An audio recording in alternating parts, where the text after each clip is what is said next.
विष्णु पुराण कर रही है, कूर्म पुराण कर रही है, नारद पुराण वर्णन करती है और ब्रह्म वैवर्त पुराण करती है। तब भगवान वामन ने, जिनका शरीर 84 अंगुष्ठ के बराबर था, वामन भगवान का जो शरीर था वो 84 अंगुष्ठ के बराबर था। इसलिए आज भी मानव देह जो है ना 84 अंगूठे के बराबर है। आप अपने अंगूठे से जब पूरी मानव देह को अंगूठे से लेकर शिखा तक नापेंगे अपने शरीर को, तो ये 84 अंगुष्ठ के बराबर अपना शरीर निकलेगा। आप कितने बड़े, पर अपने हाथ की अगर अंगूठे से नापेंगे तो 84 अंगुष्ठ के बराबर ये शरीर अपना प्राप्त होगा। तो वामन भगवान 84 अंगुष्ठ का शरीर धारण कर छोटा सा रूप धारण कर एक हाथ में छत्र, एक हाथ में कमंडल, कुशा का आसन बाजू में, और भिक्षा लेने के लिए राजा बलि के दरवाजे पर खड़े हुए। राजन भिक्षाम दे, राजन भिक्षाम दे।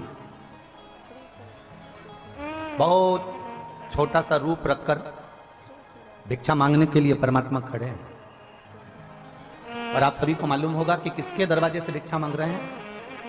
जम के बोलो जरा। राजा बलि। राजा बलि को जानते हो ना आप लोग? यह कोई साधारण सा राजा बलि नहीं है। जिस राजा बलि ने पूर्व समय में एक अच्छे ब्राह्मण के घर में जन्म लिया था, पर एक कर्म विकार करा कि वो जुआ खेलना प्रारंभ कर दिया था। और जुआ खेलता, पर जुए में जीत नहीं पाता था, हमेशा हार जाता। ऐसी कोई घड़ी इस राजा बलि के जीवन में नहीं आई जो पूर्व समय का इसका जन्म था, ब्राह्मण के घर में जन्म लेने के बाद जुआ खेलना, पर ऐसा कोई समय नहीं था जिस समय वो एक बार भी जीता हो। अब उसके पास में कोई भी जुए में लगाने के लिए कोई सामग्री नहीं थी। तब उस बालक ने विचार करा कि अब मेरे पास में कोई सामग्री नहीं तो मैं क्या लेकर आऊं। तब उसी समय पर वो चोरी करने के लिए एक संत के आश्रम में पहुंच गया। एक संत के आश्रम में जैसे ही गया, साधु के आश्रम में जैसे ही गया, संत के दरवाजे पर जैसे ही गया, संत के दरवाजे पर जाते ही उसने देखा कि मैं अंदर संत की कुटिया में मिलेगा क्या, संत की कुटिया में होगा क्या। अब संत के पास मिल क्या सकता है? तो संत की कुटिया में जैसे ही गए और संत की कुटिया में जाकर तुरंत उन्होंने देखा कि यहां से क्या सामान मुझे प्राप्त हो सकता है। तो देखा तो एक कमंडल संत का रखा हुआ था, एक आसन संत का रखा हुआ था, एक छत्र संत का रखा हुआ था। बाहर आवाज नहीं जा रही है। एक संत का कमंडल रखा हुआ है, एक छत्र रखा हुआ है, एक आसन रखा हुआ है, पादुका रखी हुई है। ये सारी सामग्री उस चोर ने विचार कर उस सारी सामग्री को चुरा लिया। और चोर का वो सारी सामग्री उसने उस जुए में लगा दी। और संत की कोई पुण्याई थी, साधु की कोई पुण्याई थी, गुरुजन की कोई पुण्याई थी।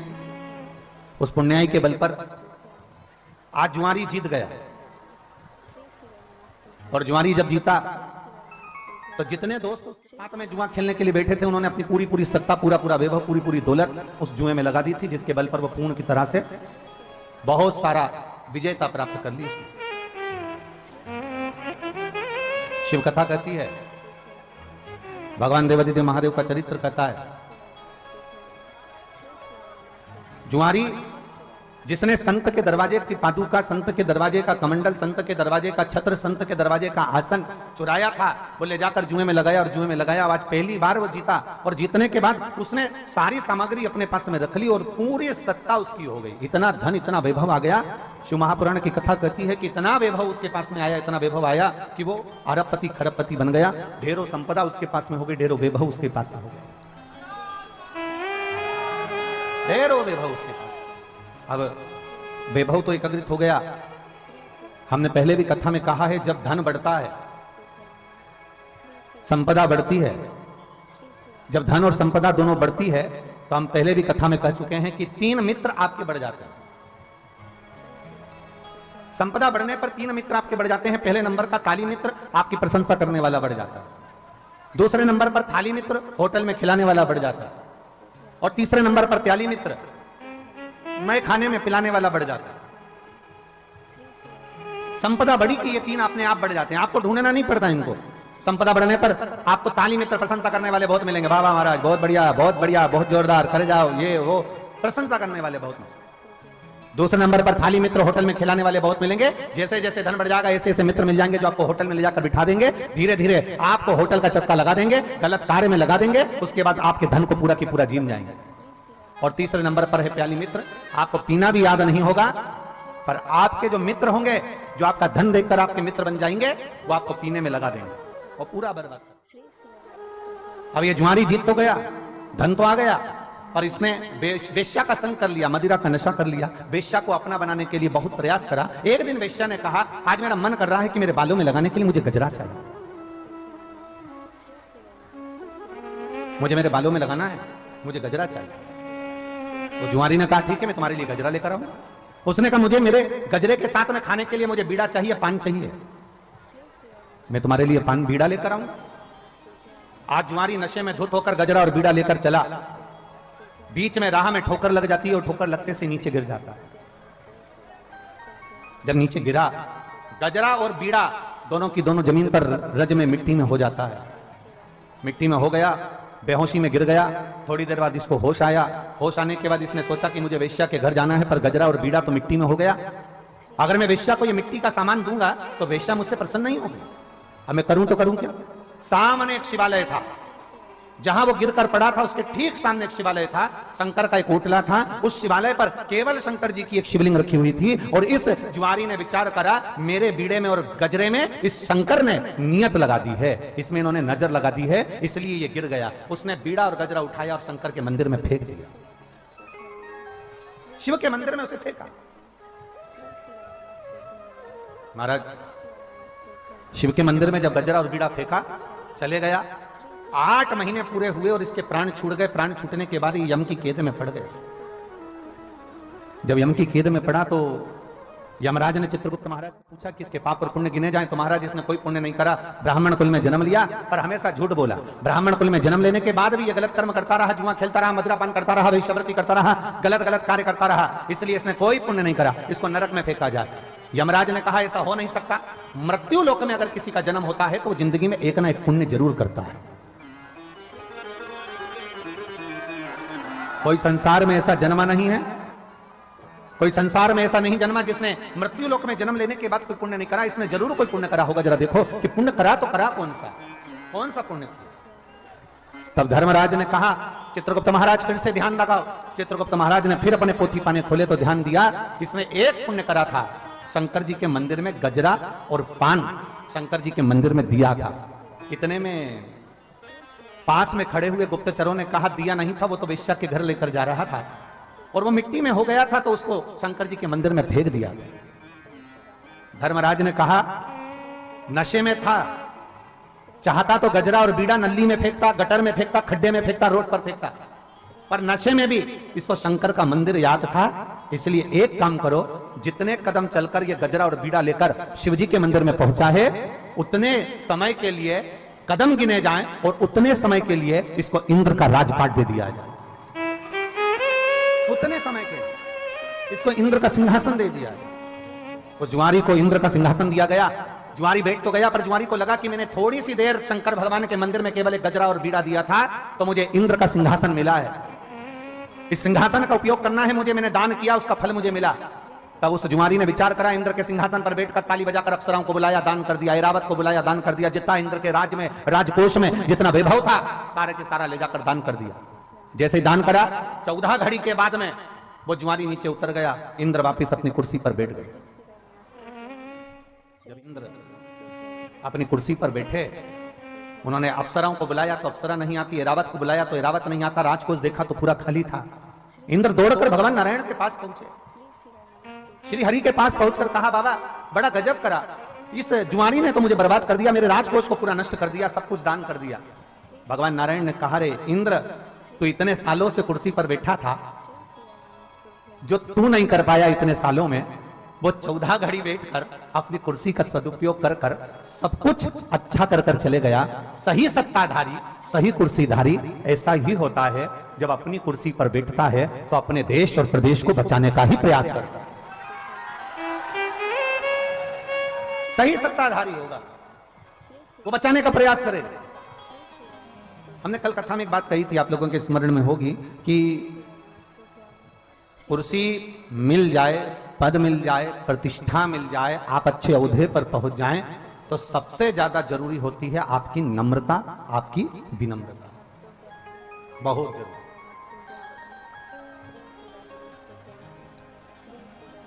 और मैंने तेरे ही भरोसे बाबा, तेरे ही भरोसे हवा बिच उड़ती जावांगी बाबा, डोर तो छड़ी ना में कटी जावांगी, भोले मैं तेरी पत्नी, शंभू मैं तेरी पत्नी, हवा बिच भोले मैं तेरी पत्नी। स्वयं धर्मराज कर रहे,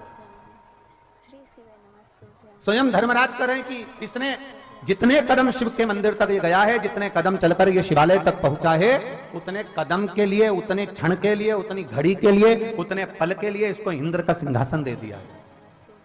आप लोग जाते हो शिव मंदिर? जम के तो बोलो जरा। आप सब अगर शिव मंदिर जाते हो तो जरा विचार करिएगा, वो जुआरी 14 कदम चलकर शिव मंदिर तक गया तो 14 घड़ी के लिए उसको इंद्र का सिंहासन दे दिया। अगर आप रोज देवादिदेव महादेव के दरवाजे तक जाते हो तो क्या मेरा महादेव आपकी झोली खुशियों से नहीं भरेगा? आप रोज जाते हो, तेरे मंदिर में आना मेरा काम है और मेरी बिगड़ी बनाना। अगर हम उसके दरवाजे तक जा रहे हैं तो वो क्यों ना हमें संभालेगा? वो हमें क्यों ना संभालेगा? बोल बम का नारा है। आप और हम अगर शिव के शिवालय तक पहुंचे हैं, भगवान शंकर के दरवाजे तक पहुंचे हैं, तो मेरा बाबा देवादिदेव महादेव संभालता जरूर है। वो खाली नहीं रखता, वो खाली नहीं छोड़ता। तेरे दरबार की बाबा निराली शान देखी है, तेरे दरबार की बाबा निराली शान देखी है, तुझे देते नहीं देखा हर झोली भरी देखी है, मुख दुनिया मोड़ेगी बाबा मुखड़ा मोड़, मुख दुनिया मोड़ेगी बाबा मुखड़ा मोड़, मैंने लगी परीती बाबा तू बिना। हम शिव के भरोसे, हम शंकर के भरोसे, हम शिव के आश्रित होकर आए,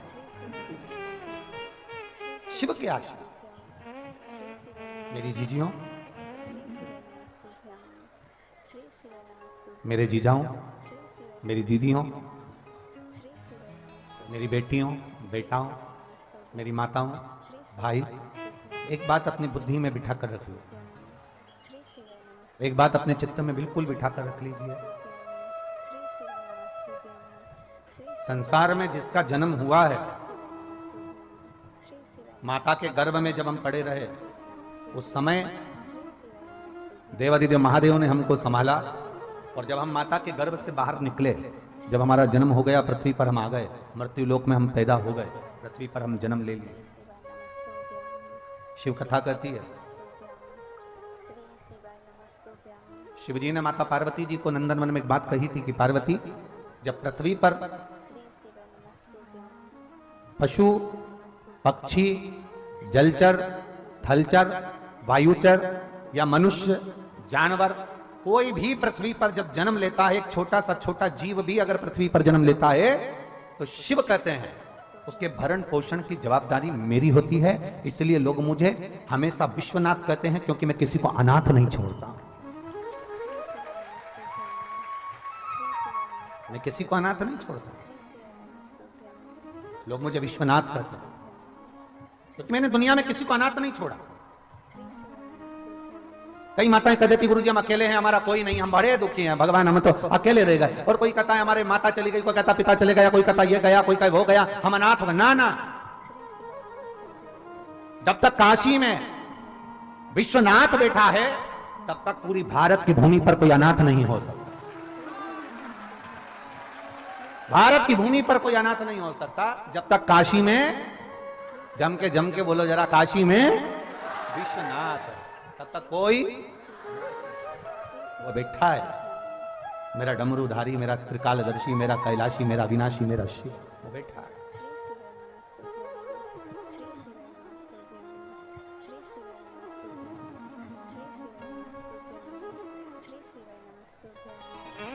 कल हमने आपको कहा था तुम्हारी धूप में तप रहे थे, तब हमने एक बात कही थी कि तुम्हारी परीक्षा लेगा, परीक्षा लेगा। और आप लोगों ने जो कथा प्रयागराज की भूमि पर सुनी है ना, त्रिवेणी संगम पर, वो भी शिव जी की 2 दिवसीय शिव चर्चा, तो हमने कहा था उसको ईर्ष्या हो रही है। और हमने कल कहा था कि बरस सकता है। अब हमको क्या मालूम था कि इतनी जल्दी सुन भी लेगा, इतना अंदाजा थोड़ी ना था महाराज जी ये इतनी जल्दी सुन लेता है। 4 बजे कहा, 3:31 से चालू। बोल बम का नारा है। पर एक बात कहें आप लोगों से, ए प्रयागराज वाले, तुम भी गजब के हो रहे पक्का।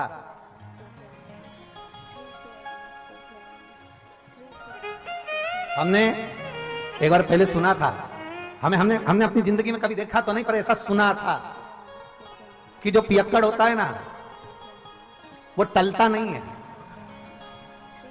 आज समझ में आ गया कि शिव कथा के पियक्कड़ भी नहीं टलते।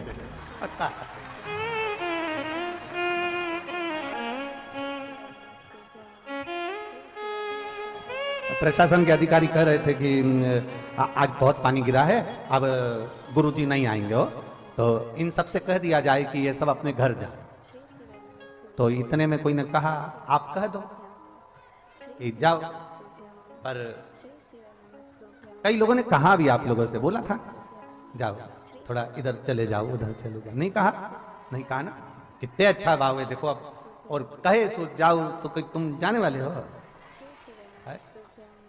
तुम ना जाओ।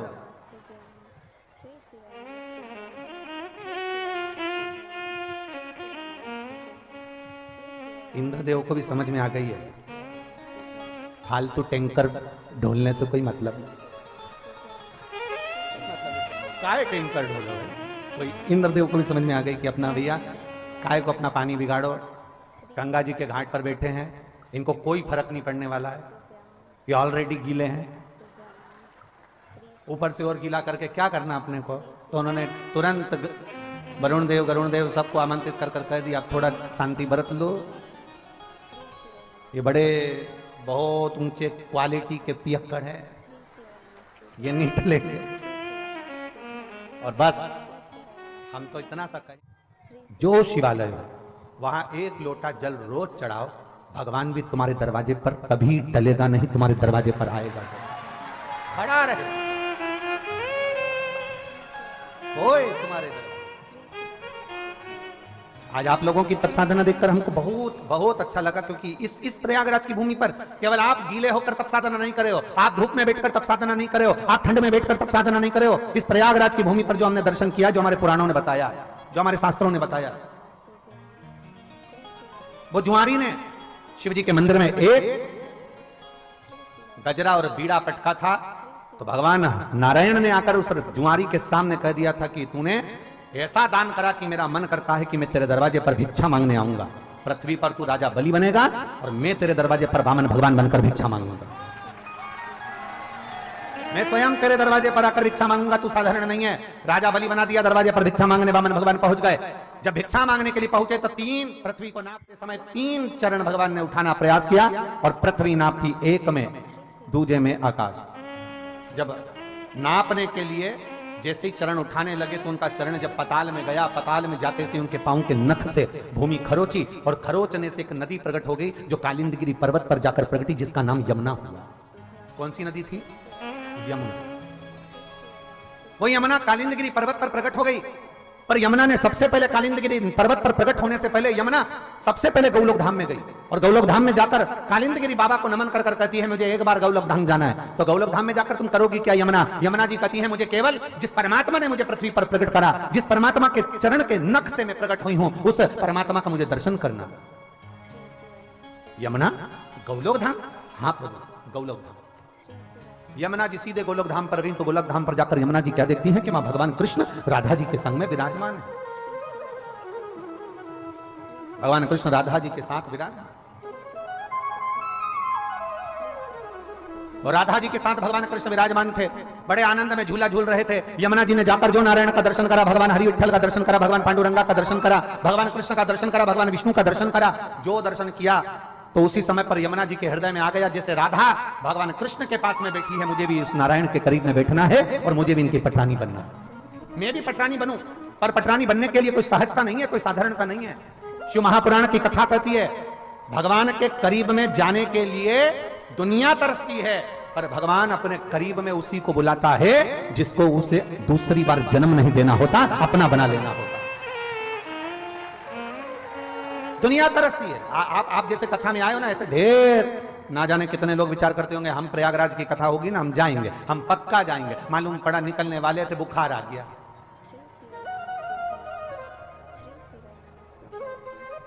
आप लोग भी आए होगे ना, आपसे भी दो चार लोगों ने तो कहा ही होगा मोहल्ले के, मालूम है सीवर वाला मारा जा रहा है सतुआ बाबा जी के यहाँ। अच्छा, अपने काम करेंगे, सब चलेंगे। बोलो बोलो, सही है कि गलत है? सब चलेंगे। ग्रुप बना था 15 लोगों का, आए 5, 10 कहां गए? घर रह गए। घर नहीं रह गए, पूरे बगीचे में इतने सारे फूल लगे होते हैं। आपको क्या पूरे फूल पसंद आते हैं? 2-4 फूल अच्छे पसंद आते हैं जिसको तुम तोड़ना चाहते हो। उसी तरह मेरे भोले बाबा को जो पसंद आता है उसी को शिव महापुराण की कथा तक बुलाता, तो बुलाता ही नहीं है।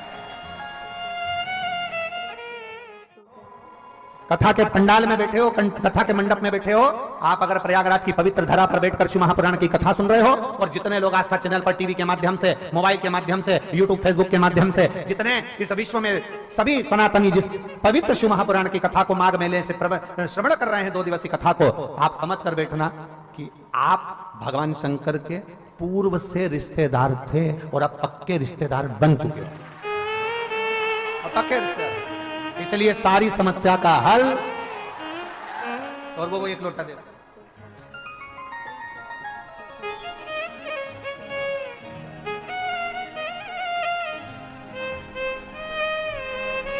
गुरुजी, मेरा बेटा साहिल सिंह जो कि 16 साल का है,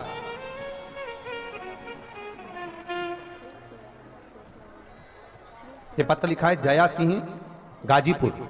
कहीं बैठी हैं जया सिंह गाजीपुर से? आप ही हैं? एक सा हाथ हिला दो एक बार। श्री शिवाय नमस्तुभ्यम। बेटा आया है? लिया उसको, लिया लिया। गुरुजी, मेरा बेटा साहिल सिंह जो कि 16 साल का है, उसके गले में गांठ हो गई थी। उसके गले में गांठ हो गई, वो गांठ बढ़ती चली जा रही थी, पूरा गला उसका सूज गया था। गाजीपुर डॉक्टर को दिखाया तो जांच हुआ, दवा ली, लेकिन कोई फायदा नहीं हुआ। फिर हम उस बेटे को लेकर बनारस के लिए चले गए और बनारस में दिखाई, वहां भी बहुत सारी जांच हुई, दवा लेकर घर आए, पर आराम नहीं लगा। 2 साल हो गए, दवाइयां पर दवाइयां चलती रही, पर गांठ ठीक नहीं हुई। बाबा, हम क्या वर्णन करें। वापिस जब हम बनारस डॉक्टर को दिखाने के लिए गए तो डॉक्टर ने कहा इसका ऑपरेशन होगा, गठान निकालना पड़ेगी, और ये गठान बहुत बड़ी हो गई है जो जांच के लिए जाएगी। गठान को ऑपरेशन द्वारा निकाला जाएगा। अब हम ऑपरेशन की सुनकर बड़े दुखी हो गए कि इतना दिन हो गया दवाई लेते लेते, पर ठीक नहीं हुई, और ऑपरेशन का डॉक्टर कह दिए हैं और ऑपरेशन होना है इसका। अब करे तो करे क्या। और डॉक्टर ने कह दिया ये ऑपरेशन कोई साधारण नहीं है, हो सकता है कि इसके गले से गठान निकलेगी तो इसकी आवाज भी जा सकती है, और ये गठान जब जांच के लिए जाएगी तो मालूम पड़े कि कोई बड़ी बीमारी हो सकती है, क्योंकि ये गठान साधारण नहीं है। तब गुरुदेव हम करते तो करते क्या? आप कहते हो सारी समस्या का हल एक लोटा जल। हम शिव जी के मंदिर जाना चालू कर दिया। पहले हम मंदिर नहीं जाते थे गुरुदेव, हम शिव को इतना नहीं मानते थे। हमने मंदिर जाना प्रारंभ करा, एक लोटा जल चढ़ाना प्रारंभ करा, बेलपत्र खिलाना प्रारंभ करा। जब प्रारंभ करा तो गठान में थोड़ा सा अंतर आया, सूजन खत्म हुई पर गठान खत्म नहीं हुई। तब हम वापिस डॉक्टर को दिखाने के लिए गए तो डॉक्टर कहे सूजन तो चली गई है पर गठान नहीं गई, ये गठान तो अभी भी इसके गले में है, इसका ऑपरेशन जल्दी से जल्दी करना।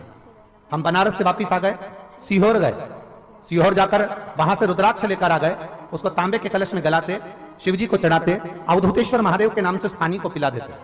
शिव जी के मंदिर जाते जल चढ़ाकर उस पानी को पिला देते, शंकर जी के मंदिर जाते एक बेलपत्र लाकर इस बच्चे को खिला देते।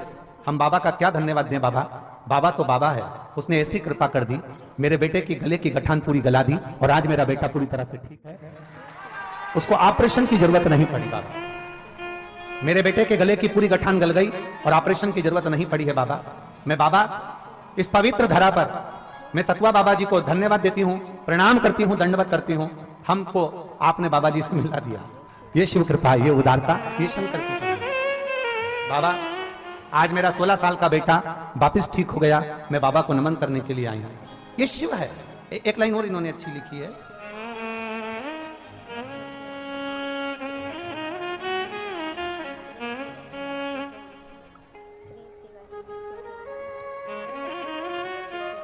मेरा बेटा गुरुजी बहुत मुश्किल के बाद तो मेरे को मिला, बहुत मुश्किल के बाद तो इसका जन्म हुआ और उसको इतनी तकलीफ हो गई थी जिसको देखकर हमको भी रोना आता था। पर बाबा कृपालु है, दयालु है, कुबेर भंडारी है जिसने मेरे बेटे को ठीक कर दिया है। ये शिव तत्व है।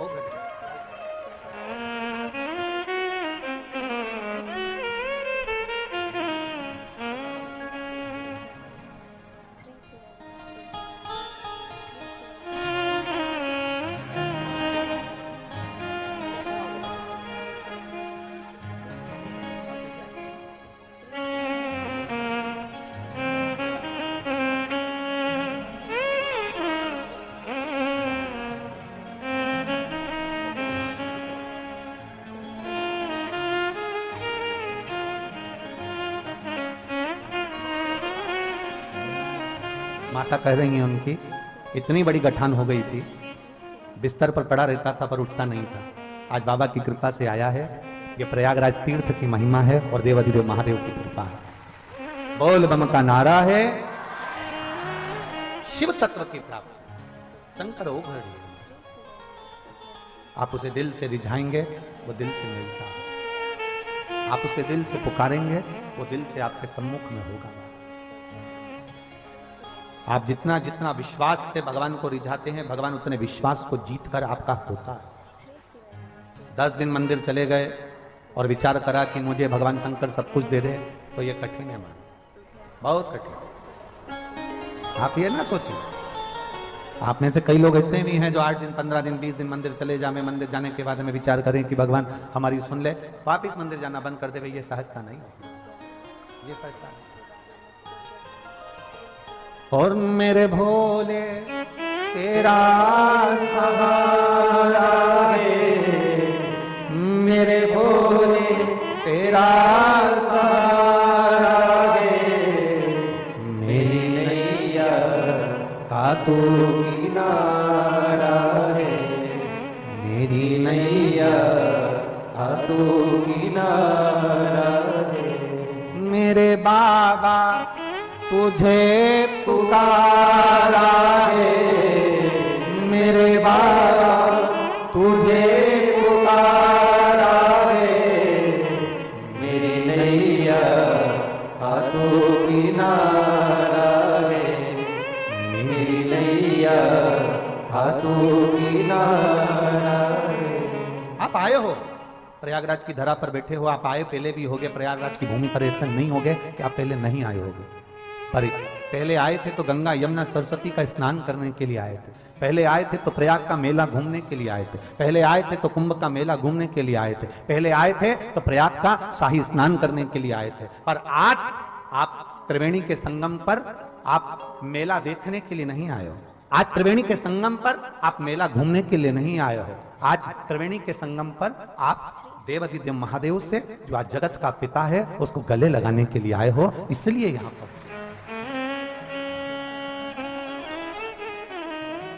हम आज त्रिवेणी के संगम पर पहले आए, ऐसा कोई नहीं होगा जो पहले ना आया हो। 8 बार, 10 बार, 14 बार, 15 बार, 2 बार, 1 बार पहले आ चुके होंगे। संतों की टोलियों का दर्शन भी किया होगा, आए भी होंगे, मना नहीं। पर प्रयागराज की भूमि पर बैठकर अगर बाबा देवादिदेव महादेव की कथा सुन रहे हो, तो ये मानकर चलना कि शिव तत्व को प्राप्त करा है आपने आप भगवान शंकर।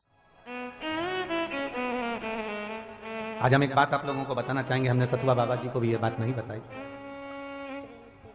जब हम अयोध्या में राम मंदिर के प्राण प्रतिष्ठा महोत्सव में पहुंचे, बहुत भीड़ थी और संत बहुत विद्वान बड़े बड़े संत थे, बहुत विद्वान संत, जो बहुत पुराने संत और बहुत प्रसिद्धि प्रांत संत वहां पर थे। हम आशीष को बोले कि अपन आ तो गए हैं अयोध्या में, राम जी की प्राण प्रतिष्ठा भी होगी, एलईडी में अपने को दर्शन होगा, पर बड़े बड़े संतों को दर्शन हो जाएगा, अपन तो बहुत पीछे के हैं, अपने को कहां इतना दर्शन हो पाएगा। तब हम महादेव से कहे, हमने कहा बाबा अब तुम्हारे ऊपर है, और आप मानेंगे नहीं, जैसे ही प्राण प्रतिष्ठा महोत्सव में पहुंचे, सतुआ बाबा जी हाथ पकड़कर हमको आगे बिठा दिया। और दूसरा, ऐसी राम जी की कृपा हुई कि राम जी का ही स्वरूप, राम जी के ही कृपा पाता, जो पूरे विश्व में राम कथा को अपनी जिंदगी में अनमोल मोती के रूप में प्रदान करते रहे, परम पूज्य मुरारी बापू जी, जिन्होंने संपूर्ण देश विदेश में एक रतन के रूप में राम कथा को दिया। आप मानेंगे नहीं, थोड़ी देर में बापू ने हमारा हाथ पकड़ा और हाथ पकड़कर हमको राम मंदिर में ले जाकर राम जी का दर्शन उनके साथ में करा दिया। ऐसा लग रहा था जैसे स्वयं राम जी ने राम जी को आदेश दे दिया और राम जी हाथ पकड़कर महाराज जी ले जाकर राम जी का दर्शन करा दिए। ऐसा सुंदर दर्शन हमको कराया। तो आप अभी बैठे थे तो आपके अंदाजे में दिल में आया होगा, इतना पानी गिर रहा है, कैसे कथा सुनेंगे, कैसे कथा सुनेंगे। आप जब पक्के हो जाते हो ना, तो परमात्मा को भी तुम्हारे लिए सोचना पड़ता है, अगर मैं पानी गिराऊंगा तो ये उठने वाली नहीं। परमात्मा को भी सोचना पड़ता है कि दिन भर बरसाऊंगा चलेगा, दिन भर गरजूंगा चलेगा, बिजली चमकेगी, बादल गरजेगा, सब कुछ होगा, पर शिव कथा चले उस समय पर परमात्मा को भी सोचना पड़ता है कि कम से कम 1 घंटा, 1.5 घंटा, आधा घंटा तो पानी बंद कर दूं, जिसमें ये भगवान की कथा को श्रवण कर सके। तो परमात्मा भी सोचे बरसे। और हम प्रयागराज की भूमि पर बैठे हैं, तो हम तो कहेंगे आप लोगों से, इस प्रयागराज की धरा पर हमारे भोलेनाथ जी बड़े प्रेम से कहते हैं पार्वती जी से, पार्वती सुनो। लोग कहते हैं शंकर के मंदिर में सावन में क्यों जाना चाहिए, लोग कहते हैं शिव जी के मंदिर सावन में लोटा भर के जल क्यों चढ़ाना चाहिए, दुनिया के लोग कहते हैं सावन के महीने में इतना पानी गिरता है तो शंकर के मंदिर में जाना क्यों जरूरी होता है। शिव जी पार्वती से कहते हैं सुनो पार्वती,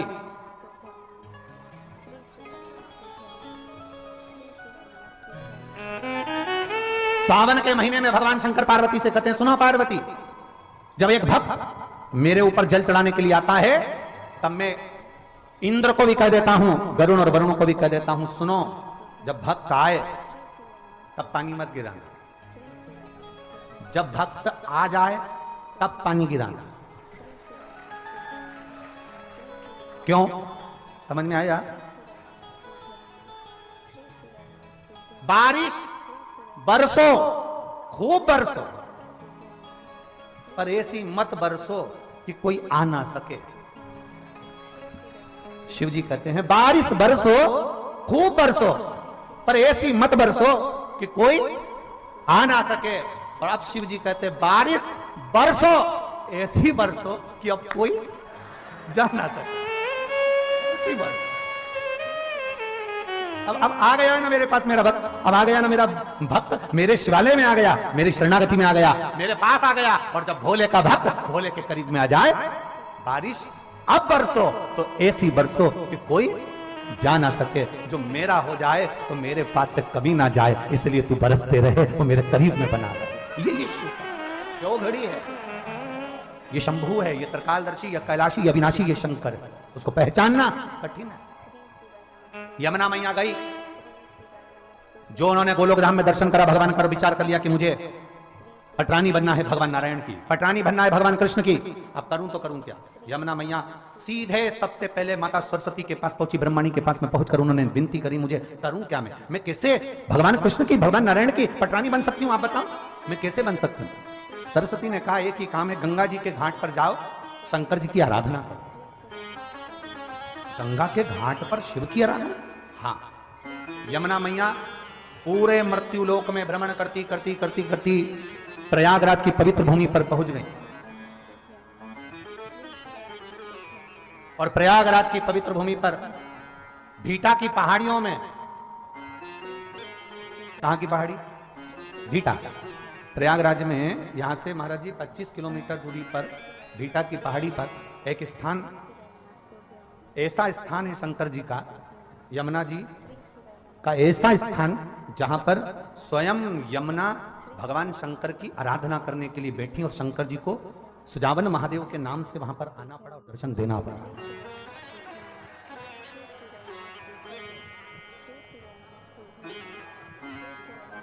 क्या बोलते हैं उसको?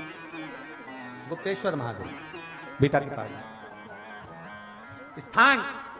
यमुना मैया प्रयागराज की पवित्र भूमि पर आ गई और प्रयागराज की पवित्र भूमि पर आकर यमुना जी गंगा जी के घाट पर आराम से बैठकर तप साधना में लीन हो गई। इतनी लीन हो गई, हजारों वर्ष निकल गए पर भगवान भोलेनाथ जी का दर्शन नहीं हुआ। अब याद रखना, जरा बहुत अच्छी बात आपके सामने कहना चाहेंगे, आप स्मरण में लाएंगे और जितने आस्था चैनल पर सुन रहे हैं, फेसबुक यूट्यूब पर सुन रहे हैं, वो ध्यान लगाएंगे, बहुत सावधानी से सुन। हजारों वर्ष का तप करिए, शिवजी प्रसन्न नहीं होते। हजारों वर्ष की साधना करिए, शिवजी प्रसन्न नहीं होते। यमुना जी की कथा कर रही है, सुजावन महादेव की कथा कर रही है। भगवान शंकर का तप कर कर कर यमुना जी बहुत वर्ष बीत गए पर भगवान प्रसन्न नहीं हुए। तुम भी 1000 वर्ष तक नेत्र बंद कर कर साधना लगा कर बैठ जाओ, शिवजी नहीं प्रसन्न होंगे। तुम वन में जाकर बैठ जाओ, महादेव प्रसन्न नहीं होंगे। 1000 वर्ष तक तप करो, महादेव प्रसन्न नहीं होंगे। यमुना जी को लगा कि मेरे तो महादेव प्रसन्न नहीं हो रहे, मैं करूं तो करूं क्या। उसी समय उन्होंने गंगा जी का ध्यान किया। यमुना जी ने गंगा जी के हाथ जोड़े, हे गंगा मैया, गंगा मैया आप कृपा करो, हमें बताओ महादेव कैसे प्रसन्न होंगे। एक बार भी यमुना जी ने गंगा जी से यह नहीं कहा कि नारायण कैसे प्रसन्न होंगे, क्योंकि नारायण से विवाह करना है ना इनको डायरेक्ट। अगर नारायण से विवाह करना है तो नारायण को प्रसन्न करना था, पर ये नारायण को प्रसन्न नहीं कर रही है, महादेव को प्रसन्न कर रही है।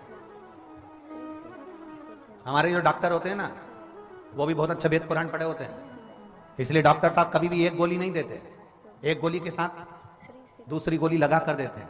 वो कहते हैं ये गोली सवेरे खा लोगे, फिर ये गोली भोजन के, जम के बोलो जरा, भोजन के बाद खाना, ये भोजन के पहले खाना, ये भोजन के बाद खाना। डॉक्टर भी 2 गोली देता है, 1 गोली नहीं देता। उसी तरह महादेव की कथा कहती है, यमुना जी ने विचार करा कि मैं सीधे नारायण से अगर मांगूंगी तो नारायण मुझे पटरानी नहीं बनाएंगे, पर शंकर भगवान की बात नारायण कभी टाल नहीं सकते, इसलिए मैं नारायण को अगर मांगू उससे पहले मैं महादेव से मांग लेती, मैं शिव से मांग लेती। अब गंगा जी से कहा, गंगा जी आप बताओ। गंगा जी बोलती हैं कि आप एक काम करो कि तुम 1000 वर्ष की तप साधना करोगे तो महादेव प्रसन्न नहीं होंगे, तुम नेत्र बंद कर बैठी रहोगी तो महादेव प्रसन्न नहीं होंगे, तो मैं क्या करूं। आज तक हमने ये नहीं कहा कि तुम्हारी समस्या भारी है तो आंख बंद करके बैठो, उठो ही मती,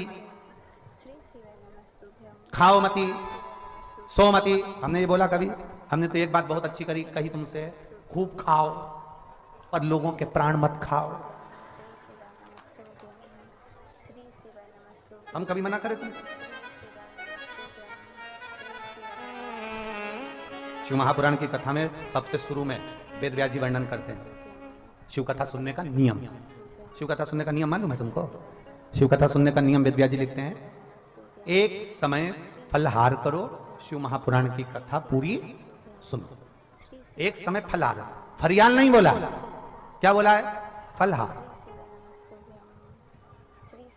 अब ये तो वेद व्यास जी ने कहा दिया, अब हमारे तरफ से सुन लो, एक समय का फलहार करो, शिव महापुराण कथा सुनो। नहीं बन सके तो एक समय फलहार करके दूसरे समय फरियाल करो। फरियाल समझ गए? साबूदाने की खिचड़ी, चिप्स, पापड़, आलू का हलवा, आधा किलो पपीता, 1 किलो सेवफल, 2 दर्जन केला, रात्रि को सोने के पहले 1 लोटा भर के दूध, उसमें भी मखाने की पीस के डाल के बादाम, फिर खा के फुल एनर्जी, फिर अब उन्होंने तो कहा कि एक समय फलहार करो, शिव महापुराण की कथा सुनो, और हम कहते हैं एक समय फलहार करो, दूसरे समय फरियाल करो, पर शिव महापुराण की कथा जरूर सुनो, और इतने में काम नहीं चले तो एक समय फरियाल करो, दूसरे समय भोजन करो, पर शिव पुराण जरूर सुनो। सुनो नहीं, जरूर सुनो। इतने में काम ना चले तो दोनों समय भोजन करो, पर शिव पुराण जरूर सुनो। और इतने में काम नहीं चले तो डब्बा लेके कथा में चलो। महाराज नहीं देखे तब महाराज जी एक कथा कह रहे, कोई बता, हम गाड़ी में कौन से महाराज जी का वर्णन करें? अगर इनको माइक दो जरा, माइक दो। ना ना थोड़ा सा तो बोलो, देव जरा महाराज जी। ये पहली बार शिव पुराण में ऐसा हुआ है। थोड़ा सा एक महाराज जी का वर्णन कर रहे थे कि एक महाराज जी ऐसे थे जो प्रवचन देते थे, तो वो, हाँ महाराज जी, काशी की बात है, रामायण का महोत्सव चल रहा था, अनेक वक्ता लोगों को बोलना था। एक वक्ता बहुत मोटे थे और उनकी, जैसे महाराज जी ने बताया, फलाहार का सिस्टम था। अब उनको बीच में भूख लगी आई तो भोजन करते, अपने प्रवचन देते देते साल ओढ़ के और पूरा खा लिए। तो हमने पूछा क्या हुआ? बोले थोड़ी सी माला जब बाकी रखी थी वही जब रख बोला महाराज। तो महाराज जी बता रहे थे कि जब अपनी इंद्रियां एकदम प्रसन्न होगी तभी तो कथा में रस आएगा। जब इंद्रियां, अब मालूम पड़े कहीं का बेचारा डॉक्टर कहीं ने कह दिया नहीं भागवत जी सुनना है, रामायण सुनना है, शिव पुराण सुनना है, उपास करना पड़ेगा, उपास करा दिया, मालूम पड़े उसकी शुगर की बीमारी थी, ब्लड प्रेशर की बीमारी थी, वो बेचारी ने कुछ नहीं खाया, शुगर और बीपी ऊंचा नीचा हो गया, और कथा की यजमान हॉस्पिटल में 3 दिन से पड़ी, 7 दिन की कथा यूं ही निपट गई। खूब चलो और एकादशी करो,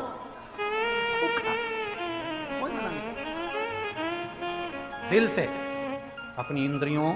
कभी भी परमात्मा ये नहीं कहता कि तुम भूखे रहना, कहा भगवान ने? जम के तो बोलो। भगवान कभी नहीं कहता कि तू भूखे रहना, भगवान इतना जरूर कहता है कि किसी का दिल मत दुखाना।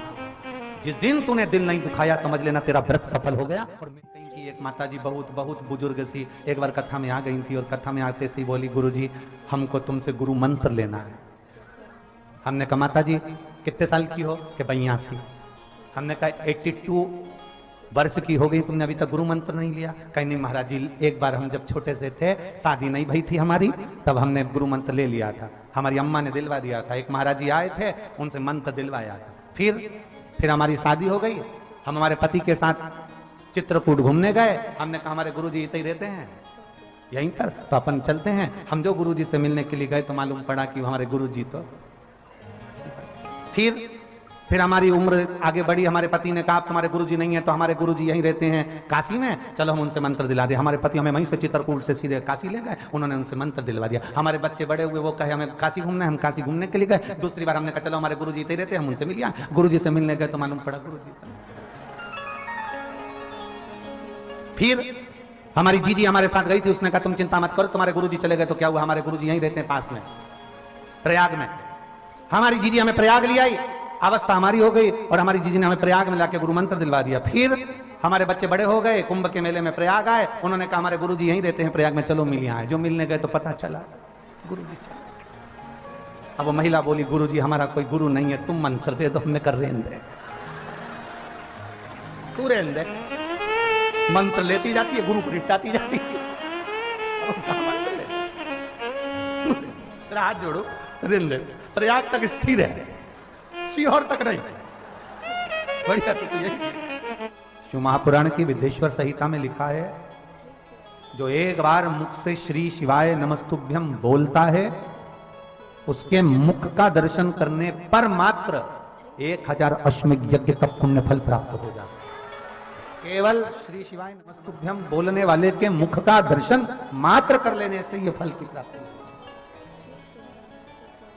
और आप और हम तो कितने भाग्यशाली हैं, कितने किस्मत वाले हैं, कितने प्रबल भाग्य लेकर आए हैं कि आप और हम सब पंडाल में बैठकर, कथाओं में बैठकर दिन भर अपनी बातों में भी अपन भगवान शंकर के नाम का स्मरण करते हैं और एक दूसरे का मुख का दर्शन करते हैं। तो हमारे लिए तो हजारों अश्वमेध यज्ञ का फल यहीं प्राप्त हो जाता है। कहाँ हम भूल गए, कहाँ? कई बार हमसे भी लोग कहते हैं, महाराज जी ये बताओ कि आपने कितने यज्ञ करे? कई बार लोग कहते हैं आप कितने यज्ञ करे हैं, कितने अश्वमेध यज्ञ कर लिए, कितने सोम यज्ञ कर लिए, कितने आवर्त यज्ञ कर लिए, कितने नारायण यज्ञ कर लिए, कितने शिव यज्ञ कर लिए। हम कहते हैं इतने सारे शिव भक्त आते हैं, और ये सारे के सारे शिव भक्त श्री शिवाय नमस्तुभ्यम बोलते हैं, इनके मुख का दर्शन हो जाता है तो हमारे खाते में यज्ञ का फल वैसे ही प्राप्त हो जाता है। उसमें क्या है? करो शिव का। यमुना जी ने शिवलिंग का निर्माण किया, शिवलिंग का कभी मौका लग जाए, कभी नवरात्रे पड़े, चाहे गुप्त नवरात्रे हों, चाहे संपूर्ण विश्व को ज्ञात चैत्री और कुमार के नवरात्रे हों, हर नवरात्रे में आप एक विशेष ध्यान रखें, प्रत्येक नवरात्रे में, कि हमें शंकर भगवान के शिवलिंग की पूजन करना। और एक और बात समझ लें, दो शिवलिंग का निर्माण नहीं भी कर सकते हैं तो एक शिवलिंग का निर्माण करें और उस शिवलिंग के पास में ही एक छोटा सा मिट्टी का ढेला रखकर मां जगत जननी जगदम्बा का भी पूजन कर सकते हैं। आपको नहीं बनाना दो शिवलिंग, तो एक शिवलिंग, एक मिट्टी का थोड़ा सा। ऐसा नहीं है कि मेरी माता दुर्गा भवानी पिंडी के रूप में नहीं पूजाती है। अगर मेरी माता पिंडी के रूप में नहीं पूजाती तो वैष्णो देवी में 3 पिंडियां विराजमान नहीं हो पाती।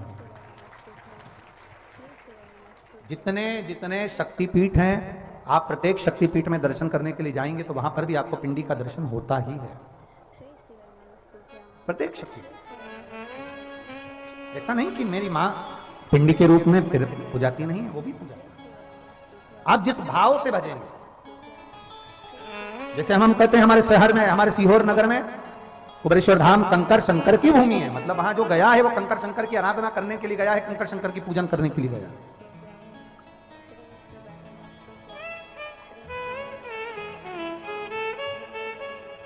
और ये कंकर शंकर का प्रमाण केवल आज का नहीं, पुराना है। जब भगवान विष्णु, भगवान नारायण मृत्यु लोक में देवादिदेव महादेव से कैलाश पर मिलने के लिए आए तो कैलाश पर उन्होंने पांव नहीं रखा, कैलाश से ऊंचे खड़े।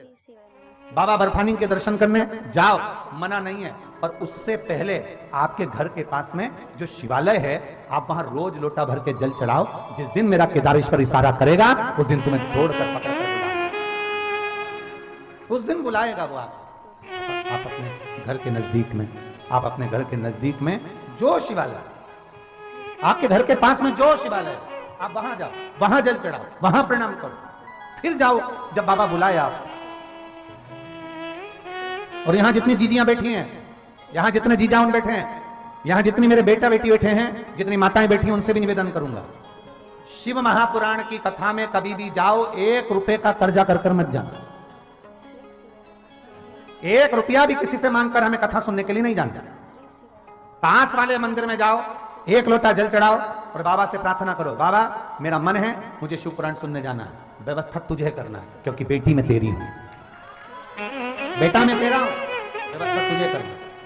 हम जब पास के शिवालय में जाकर, पास के शंकर के मंदिर में जाकर 1 लोटा जल समर्पित करते हैं, जब हम नजदीक में जाकर भगवान शंकर को जल चढ़ाते हैं, जब हम नजदीक में पहुंचकर भगवान देवादिदेव महादेव की आराधना करते हैं, जब हम नजदीक में पहुंचकर भगवान शंकर का गुणगान करते हैं, तो शिव हमारे मन की बात सुनकर फिर कहते हैं कि अब मैं तुझे अच्छी जगह तक पहुंचाने का प्रयास करता हूं, तू मेरे करीब आया है, मैं तुझे केदारनाथ और सोमेश्वर तक पहुंचाने का प्रयास करता हूं। और मेरी जीजियों, इतना सा जरूर कहूंगा इस व्यासपीठ से, मां त्रिवेणी के संगम से आप सबको कहना चाहूंगा, जितने लोग कथा को श्रवण कर रहे हैं, जितने लोग कथा को सुन रहे हैं, जब जब शिव पुराण की कथा टीवी पर आए, जब जब किसी तीर्थ में शिव महापुराण की कथा सुनने का मौका मिले, बाबा से इतना प्रार्थना जरूर करना कि मेरे जैसे ये पत्र आए हैं, ऐसी मेरे मन की कामना पूर्ण करना, तो मैं भी एक पत्र लिखकर उस तीर्थ तक पहुंच जाऊंगा, कथा को सुनूंगा, मैं भी आपके दरवाजे तक पहुंच।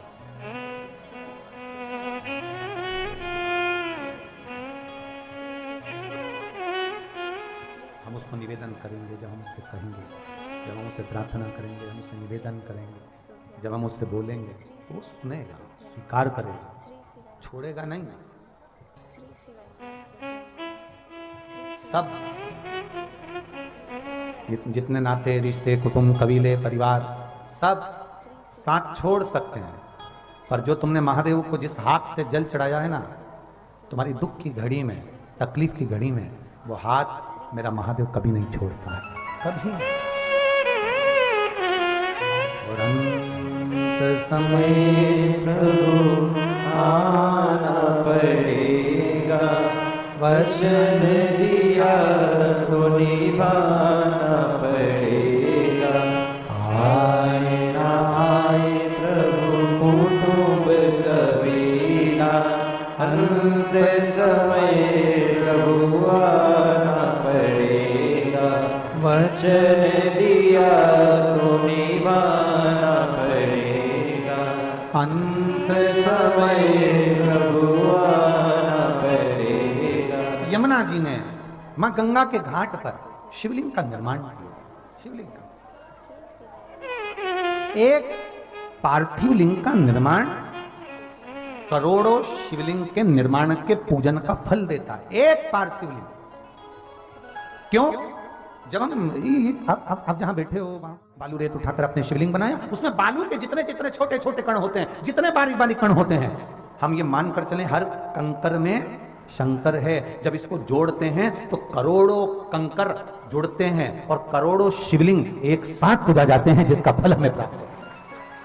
करोड़ों शिवलिंग, कोई एक या दो शिवलिंग का नहीं, करोड़ों शिवलिंग का फल है पार्थिव शिवलिंग का पूजा। करोड़। आज मां यमुना जी ने विचार कर दिया और यमुना जी विचार कर माता यमुना बैठ गई शिवलिंग का निर्माण करने के लिए।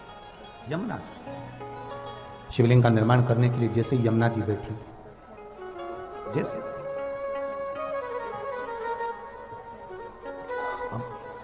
समझने वाला विषय है, थोड़ा ध्यान देंगे। गंगा जी इधर बह रही हैं, आप उधर मुख कर कर बैठ गए, शिवलिंग बना लिया। कई कई ऐसी भी माताएं हैं, ऐसे भी भाई हैं जिनको दिशा का भान नहीं होता कि पूरब पश्चिम उत्तर दक्षिण किधर है। हमें स्मरण नहीं है, हमें ज्ञात नहीं है कि भगवान शंकर की जलाधारी किस ओर होना चाहिए। शिव महापुराण की कथा कहती है मंदिर में शिवलिंग का विराजमान होते हैं, उत्तर की ओर जलाधारी हो जाती है, पर पार्थिव शिवलिंग का जब हम पूजन करने बैठते हैं हमारे स्मरण में नहीं रहता कि जलाधारी किधर रखना। हम अनभिज्ञ हैं, हमें ज्ञात नहीं है। कई माताएं दूसरे से पूछती हैं ये मैंने जलाधारी बनाई है जिस पे शिवलिंग रखा है, इसका मुंह कहां करूं? मैं गंगा जी के घाट पर बनाई, अब मैं इसका मुंह कहां करूं? शिव महापुराण की कथा कहती है उस जगह पर आपको पूछने की जरूरत नहीं है, आपको महादेव से प्रार्थना कर देना है। मैं जहां बना रही हूं आपको स्वीकार करना पड़ेगा, क्योंकि आप मेरे पिता हो, आप मेरे बुजुर्ग बाबा हो, दादा हो। मैं जहां बना रही हूं आप उधर स्वीकार करिए। मेरे को नहीं मालूम कि पूरब किधर, पश्चिम किधर, उत्तर किधर, दक्षिण किधर। मुझे नहीं मालूम कि एक लोटा जल चढ़ाने से मेरे क्या केवल बेटा ही ठीक होगा, मैं नहीं जानती। जब मैंने एक लोटा जल आपको चढ़ाया है, एक लोटा जल अगर मैं समर्पित कर रही हूं तो केवल बेटे के लिए नहीं, मैं एक लोटा जल समर्पित कर रही हूं कि मेरे परिवार में सर्वे भवन्तु सुखी, सब सुखी रहो, सबका दुख सबका कष्ट दूर हो, सब सुखी रहो और दया की न हो जो आदत तुम्हारी तो सुनिए, अदालत तुम्हारी गरीबों के दिल में जगह तुम न पाते, तो किस दिल में होती इबादत तुम्हारी। दया की न होगी जो आदत तुम्हारी। मेरा शिव, मेरा उघड़दानी, मेरा शंभू, जिसको लोग भोला कहते हैं और वास्तव में भोला।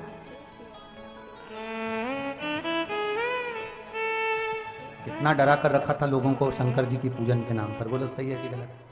जल मत चढ़ाना, शिव जी पे चढ़ा हुआ मत खाना, शंकर जी पे चढ़ा दिया तो पानी मत पीना, शंकर जी की पूजा करोगे शंकर जी रुष्ट हो जाएगा ना। भोला है भोला, भोले बनकर पूजोगे तो भोला मिलता भी जल्दी है, मिलता भी जल्दी है। जितने भोले बन, घर में दो बहुएं हैं, एक बहुत समझदार और एक बिल्कुल मूर्ख। सास की निगाह में दो बहुएं हैं, परिवार की निगाह में दो बहुएं हैं, एक समझदार, एक में अकल नहीं है। जो ज्यादा समझदार होता है उसको पूरे घर का बोझा उठाना पड़ता है। जो बिल्कुल मूर्ख होती है, कहती है हमारी छोटी बहू में तो अक्ल ही नहीं है, वो सबसे पहले शादी में बफेट में निपटाती है। सब माताएं कहती हैं हमारी इस बहू में तो अक्ल ही नहीं है, हमारी बड़ी बहू बहुत समझदार। बड़ी बहू समझदार है, मामा जी आए कि नहीं आए, रोटी परसेगी, बुआ जी आई कि नहीं आई, खाना देगी, चाय बनाई कि नहीं बनाई, वो आया कि नहीं आया, पूरे घर का देख रेख जो समझदार होता है उसी को करना पड़ता है। जिसमें अकल ही नहीं, सास कह देती है मेरी छोटी बहू में तो बिल्कुल अकल नहीं है, वो बिल्कुल एकदम फ्री रहती है, सबसे पहले डेंटिंग पेंटिंग करके मेहंदी, सबसे पहले डेंटिंग पेंटिंग तैयार करके मेहंदी मांडने को तैयार हो जाती है, मांड और लगा लोगों के बैठ जाएगी। और जो कहती है ना इसमें तो अक्ल ही नहीं, उन्हीं से कहती है बुआ जी भूख लग रही है, एक प्लेट लगा लाओ ना। और बुआ जी प्लेट भी लगा लाई, उसको तो मालूम है अक्ल ही नहीं है। और प्लेट किसने लगा कर दी, जो समझदार थी, ए बेटा तू तो समझदार है ना, लगा ला। जो समझदार थी वो प्लेट लगा के लाई, बुआ जी उसके पास में बैठ के चर्रा रही, ये मेहंदी मांड के पड़ी, आग लगे बस्ती में, अपन लोग मस्ती, उसे कौन पड़ा।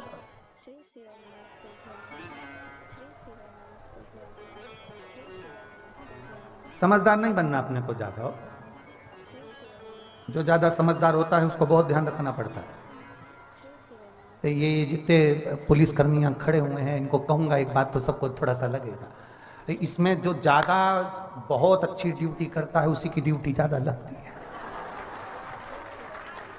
तो बहुत अच्छे से सवाल, बहुत अच्छे से सवाल उसी की। और जिसमें अक्ल ही नहीं इसको मत भेजना प्रयाग, इसमें अक्ल तो वो भी यही चाहता था अपन तुमने थाने वाले अभी खोल क्या समझता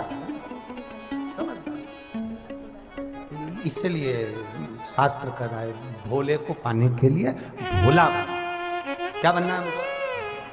अब भोला बन गए तो सहजता में बाबा देता है, बहुत सहज। थोड़ा समय दुख आ सकता है, थोड़ा समय कष्ट आ सकता है, कितने भी दुख के बादल छाए रहें, एक दिन कृपा का सूरज प्रकट होता ही है। कितना ही दुख वो कृपा करेगा, करुणा करेगा और उसकी दृष्टि पड़ती जरूर है। हम क्यों दुखी हैं? यमुना जी ने तप करा, साधना करी, शिव प्रकट नहीं हुए पर शिवलिंग का निर्माण करा, पूजन करी, आराधना करी। जब शिवलिंग की आराधना पूजन करना प्रारंभ करी तो देवादिदेव महादेव ने कृपा करी, शिव ने कृपा की। और ऐसी कृपा देवादिदेव महादेव ने करी, ऐसी कृपा करी, प्रकट हो गए। प्रकट यमुना जी ने कहा बाबा एक कामना है, पूरी करेंगे? शिव जी ने पूछा कौन सी कामना? बस मुझे भगवान नारायण की पटरानी बनना है। शिव जी ने कहा नारायण की पटरानी द्वापर में जब भगवान कृष्ण प्रकट होंगे, मथुरा में भगवान का जब जन्म होगा, मथुरा में जब भगवान कृष्ण प्रकट होंगे तब आपको मैं वर देता। पटरानी बन रही हैं। यमुना जी ने फिर कहा कि मैंने बस एक वर और चाहती हूं कि यहां भोले बाबा मैंने आपको पुकारा था और आप यहां पर आकर मुझे दर्शन दिए हो, तो इस पवित्र भूमि पर भी आप विराजमान हो। बाबा भोलेनाथ जी ने कहा यमुना तूने मुझे पुकारा है, इसलिए सारी दुनिया में जितने मंदिर हैं, भारत की भूमि पर जितने भी शिवालय देवालय होंगे, सारे मंदिर में, मेरे मंदिर में पार्वती गणेश मेरे साथ में रहेंगे। केवल एक सुजावन महादेव का मंदिर ऐसा है जिस मंदिर में पार्वती शिव जी के साथ नहीं, यमुना जी ने शिव जी की भक्ति करी थी तो यमुना शंकर के मंदिर में विराजमान है। इसलिए आज भी यम द्वितीया के दिन सुजावन महादेव के लिए लोग जाते हैं और यम द्वितीया के दिन यमुना जी का वहां दर्शन कर कर महादेव को जल चढ़ाकर स्नान पूजन करते हैं।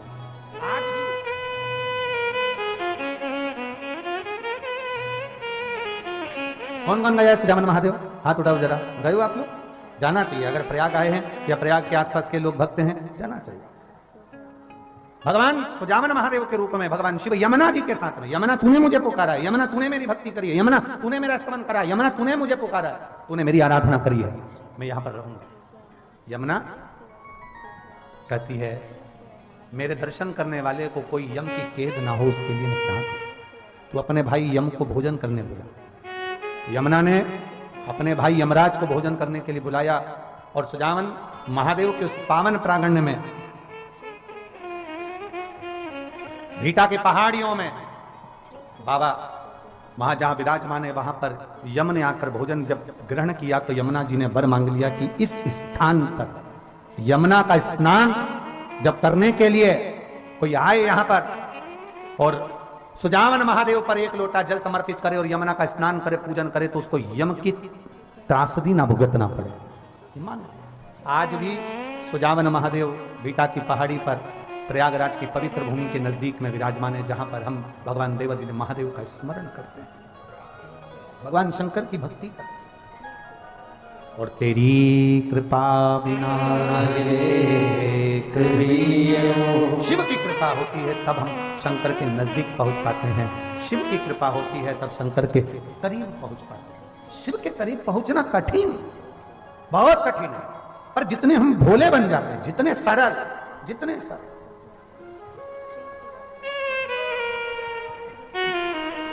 हम कहते हैं, कई बार हम लोगों ने वर्णन किया, बहुत ज्यादा आप अगर बहुत कठोर बनकर रहोगे तो दुनिया आपसे बहुत दूर होगी, बहुत दूर। जितने आप नम्र बनकर रहोगे उतने दुनिया आपके करीब में रहेगी, उतने करीब। आप जितना प्रेम से पुकारेंगे, आप जितना इसमें